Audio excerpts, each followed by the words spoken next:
अब ज्ञान पांडे के घरोंदे को तिनकों में बिखेरने का वक्त आ गया है। इसकी शुरुआत हुई शेखर की एक गलती से, जो उसने नेत्रा के साथ रिश्ता बढ़ाकर की, और उस दिन से पांडे परिवार टूटना शुरू हो गया। और फिर जब समर ने तुम्हें फोन किया, You have to do me a favor. तो पूना जा, Netra is not well, Get her back. उसे सही सलामत उसके घर तक पहुंचा दे। श्योर।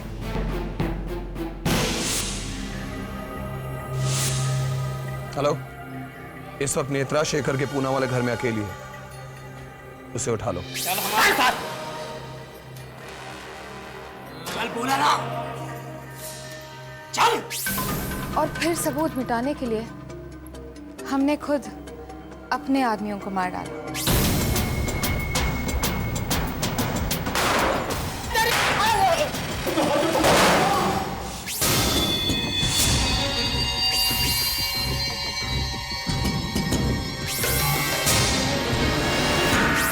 और शेखर बेचारा फंसता ही चला गया। इंस्पेक्टर, वो है शेखर पांडे, गिरफ्तार कीजिए।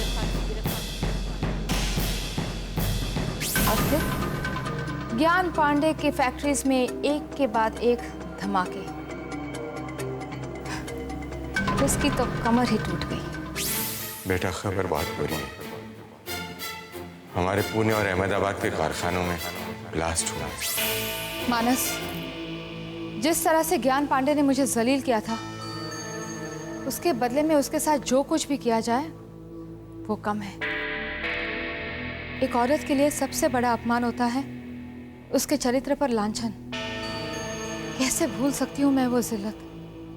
क्या क्या नहीं कहा उसने, क्या क्या इल्जाम नहीं लगाया उसने। ज्ञान पांडे ने कहा कि मैं अभय की मौत का फायदा उठा रही हूँ, किसी और के पाप को अभय के बच्चे का नाम दे रही हूँ। मैं अपने भाई का मातम मना रहा हूँ और तुम्हारे जैसी औरतों को मैं अच्छी तरह से जानता हूँ। कितना रोई थी मैं, कितना गिड़गिड़ाई थी अपनी सच्चाई समझाने के लिए, लेकिन पैसे के नशे में चूर वो ज्ञान पांडे मेरी बेबसी समझने के बजाय मुझ पर तरह तरह के इल्जाम लगाता गया। अपने शरीर से ऊंचे घरानों तक पहुंचना चाहती हो, अरे तुम तो उन औरतों से भी बदतर हो जो सिर्फ अपने जिस्म का सौदा करती है। वो तो सिर्फ अपने जिस्म का सौदा करती है, लेकिन तुम तो अपने बच्चे का सौदा करना चाहते हो।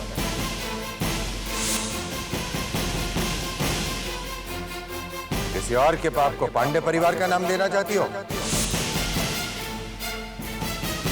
ये कभी नहीं कभी। ये लो 20,000 रुपए और अपने पाप को गिरा दो। आउट।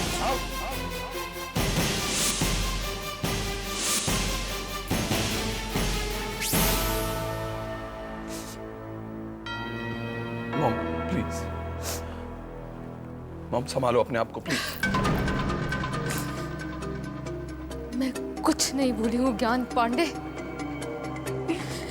नहीं भूल सकती वो अपमान जो मुझे तुम्हारे कारण सहना पड़ा है। और आज मेरे एक एक आंसू का बदला तुमसे मेरा बेटा लेगा। वही बेटा जो तुम्हारे खानदान की निशानी है, तुम्हारे अपने सगे भाई की निशानी।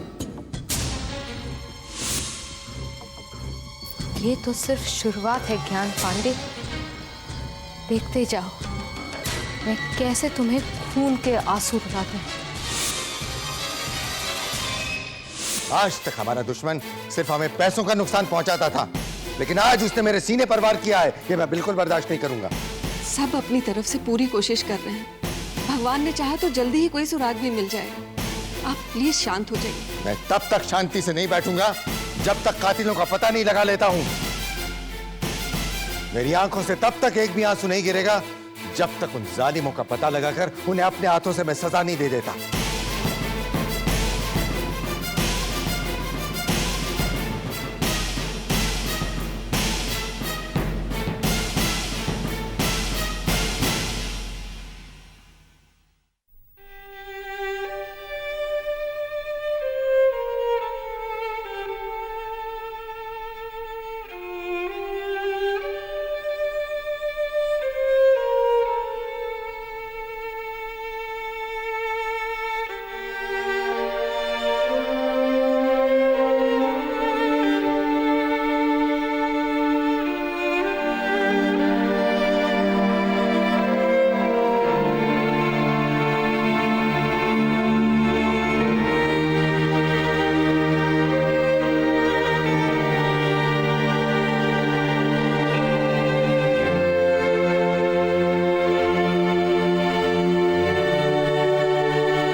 शेखर प्लीज संभालो अपने आप को, प्लीज।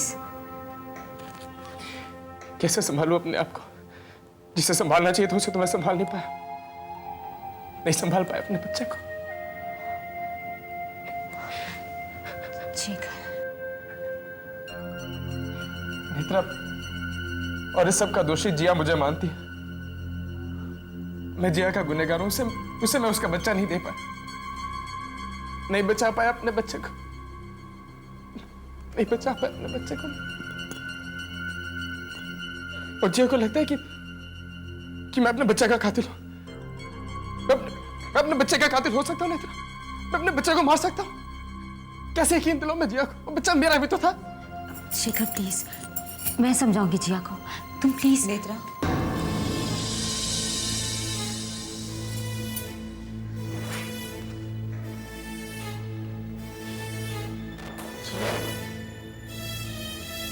नेत्रा, अब ये तुम्हारे लिए, मेरे किसी काम का नहीं रहा।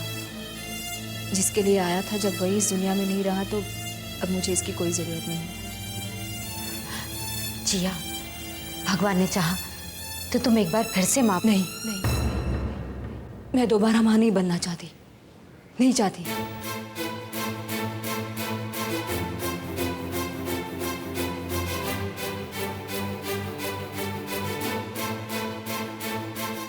एक बार तुझे गम बर्दाश्त कर लिया, अब नहीं कर पाऊंगी।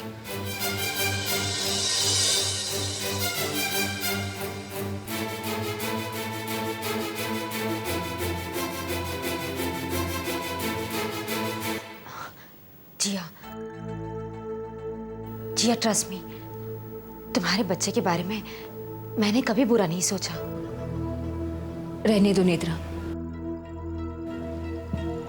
बिना मांगे सफाई देकर तुम अपने आप को गुनाह में मत डालो, और ना ही तुम्हारी कह देने भर से मेरा दर्द कम होगा। अब इन शब्दों के कोई मायने नहीं रहे।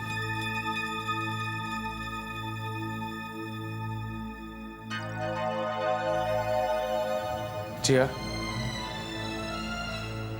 जिया, मैं जानता हूं ये सब सहना तुम्हारे लिए बहुत मुश्किल है, बहुत मुश्किल है। प्लीज मुझे माफ कर दो। तुम ऐसा सोच भी कैसे सकते हो कि मैं अपने बच्चे को, वो मेरा बच्चा भी तो था, हम दोनों का बच्चा था, हमारे प्यार की निशानी थी वो। जिया, तुम तो जानती हो कि मैं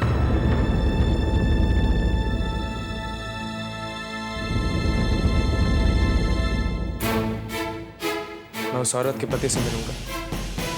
शायद वो मुझे बता पाए कि हॉस्पिटल में बच्चा बदलने के पीछे किसका हाथ है।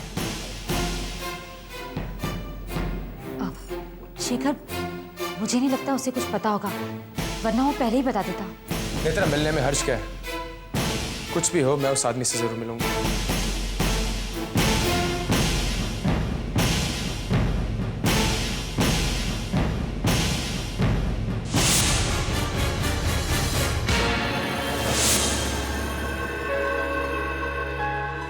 कहाँ गया होगा वो आदमी? यहाँ क्यों लाए हो मुझे? ये तो पुलिस स्टेशन नहीं है। तो तुमसे ये किसने कह दिया कि ये पुलिस स्टेशन है? तो तुम लोग पुलिस के आदमी नहीं हो? देखो, तुम्हारे पास दो रास्ते हैं, या तो सीधे अपनी बीवी के पास ऊपर पहुंच जाओ, या फिर ये रुपए लेकर किसी दूसरे शहर में जाकर अपनी नई जिंदगी गुजर बसर करो। ठीक है, जैसा आप लोग कहें, मैं आज ही ये शहर छोड़ के चला जाऊंगा और फिर वापस कभी नहीं लौटूंगा। ए सुनो,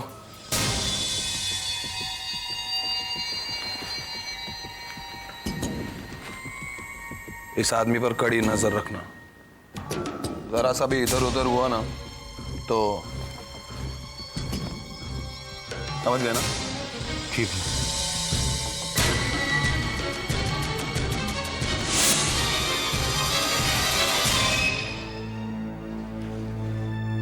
नमस्ते रुक्मिणी जी।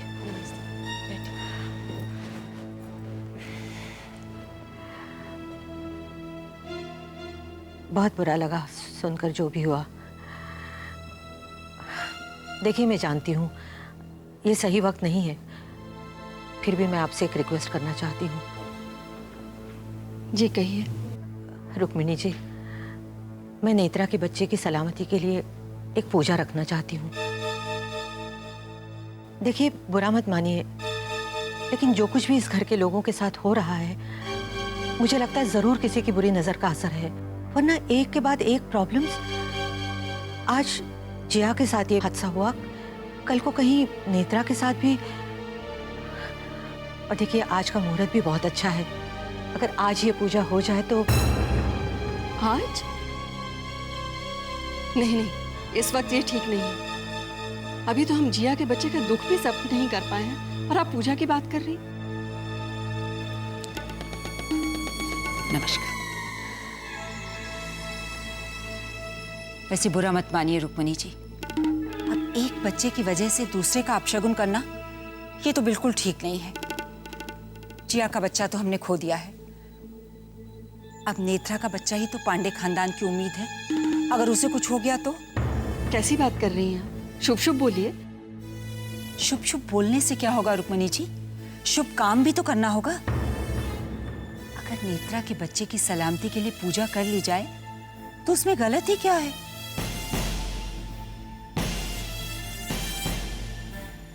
मैं तो कहती हूँ बस अब आप यही सोचिए कि ये बच्चा भी शेखर का है और इस नाते इस घर का चिराग है। आप ठीक कह रही हैं, हमें ये पूजा रखवा ही लेनी चाहिए। आप चाहें तो ये पूजा हमारे घर में भी रखवाई जा सकती है। हाँ हाँ, क्यों नहीं, वो भी तो नेत्रा का ही घर है। पर जरा सोचिए, शादी के बाद तो अब यही नेत्रा का घर है ना,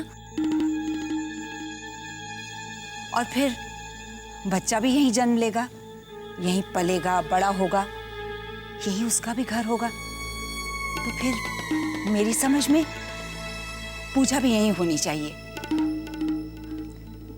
बच्चे की सलामती के हिसाब से, क्यों रुक्मिणी जी? हाँ, पूजा इसी घर में होगी।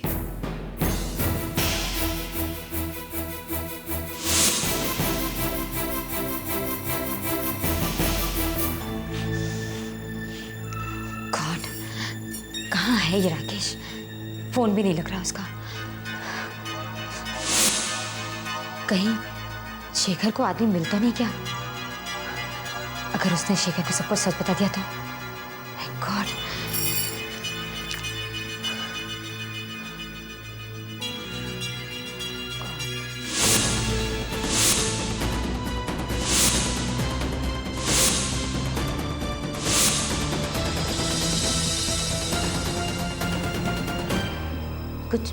कुछ पता चला?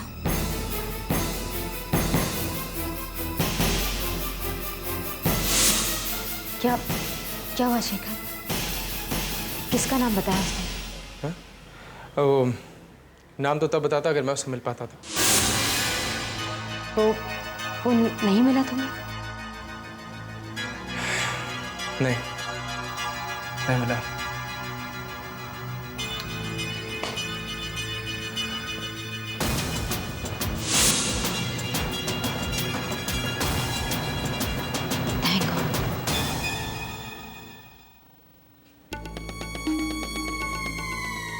जिया बेटा, मैं तो इसी गम में घुली जा रही हूँ कि तुम अपने आप को कैसे संभालोगी। सब कुछ तो खो चुकी थी तुम, सारी उम्मीदें इसी बच्चे पर तो थी। एक यही बच्चा तो था जिसे तुम अपना कह सकती थी, पर लगता है इन घर वालों को तुम्हारी ये खुशी भी बर्दाश्त नहीं थी। मेरी किस्मत का दोष आप घर वालों को क्यों दे रही हैं? जिया, इस घर के लिए तुमने क्या कुछ नहीं किया। अपनी खुशी, अपने गम भुलाकर तुमने इस घर और घर के लोगों के बारे में सोचा, और आज तुम जब बुरे दौर से गुजर रही हो तो यही लोग।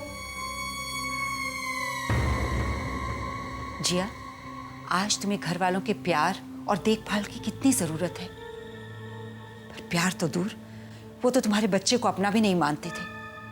उस बच्चे पर, तुम पर कितने आरोप लगाए, वो तो तुम अभी तक नहीं भूली होगी ना। अगर वो बच्चा बच भी जाता तो शायद उसके साथ भी वही सलूक होता जो तुम्हारे साथ होता रहा है। उसे भी उतने ही दुख झेलने पड़ते।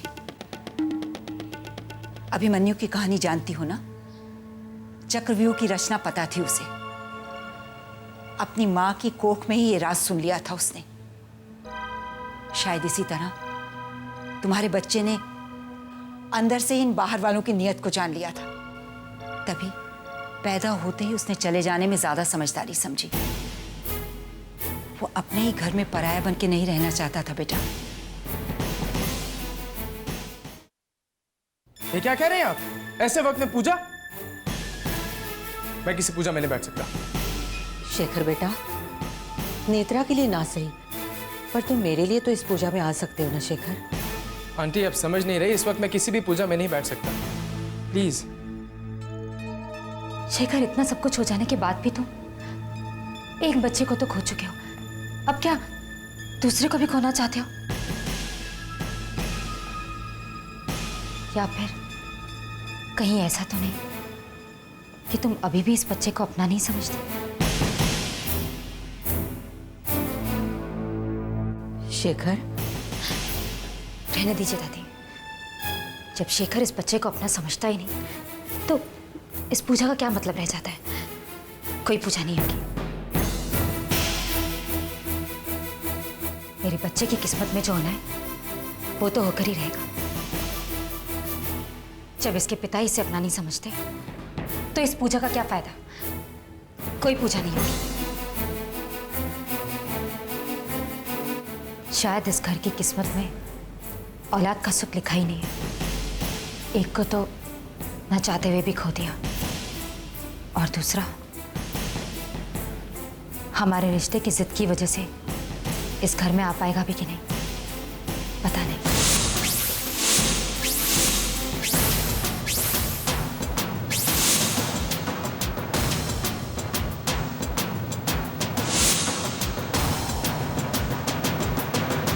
रुकिए, मैं एक बार गलती कर चुका हूं, दोबारा नहीं करूंगा। एक बच्चे को खो चुका हूं, दूसरे को खोना नहीं चाहता। मैं अपने बच्चे की सलामती के लिए इस पूजा पे बैठा।